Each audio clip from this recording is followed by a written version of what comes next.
राम राम मंडळी, या जेवायला. सर्वप्रथम माझ्या परीला हाय करा आणि बघू शकता आजच्या हाय बेटा हाय आजच्या जेवणामध्ये काय आहे तर माझा सर्वात जास्त जिव्हाळ्याचा विषय, सर्वात जास्त प्रिय आवडतं असं ज्वारीची भाजी आणि ज्वारीची भाकरी आणि मेथीची भाजी मला प्रचंड आवडतं. आणि तोंडीला लावायला काहीतरी असं लिक्विड सांबर वगैरे. ही शेवग्याच्या शेंगाची आमटी आहे आणि ना मला मिरचीचा ठेसाही आवडतो, पण आत्ता प्रेग्नन्सी त्यामुळे माझं तिखट खाणं बऱ्यापैकी स्टॉप केलेलं आहे पिल्लू आणि पिल्लूच्या डॅडने, की नको खाऊ मम्मा म्हणून. मग मी पण थोडाफार प्रयत्न केला आहे की कंट्रोल ठेवूया असं, पण मला मेथीची भाजी प्रचंड जास्त आवडती.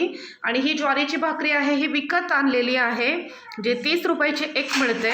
तसे विकत आणून मग आहोंनी मला हे ताट रेडी केले माझ्यासाठी आणि मला हे खूप खूप जास्त प्रिय आहे आणि हे मी याचा छान आस्वाद घेणार. तर या मंडळी, मस्त जेवूया.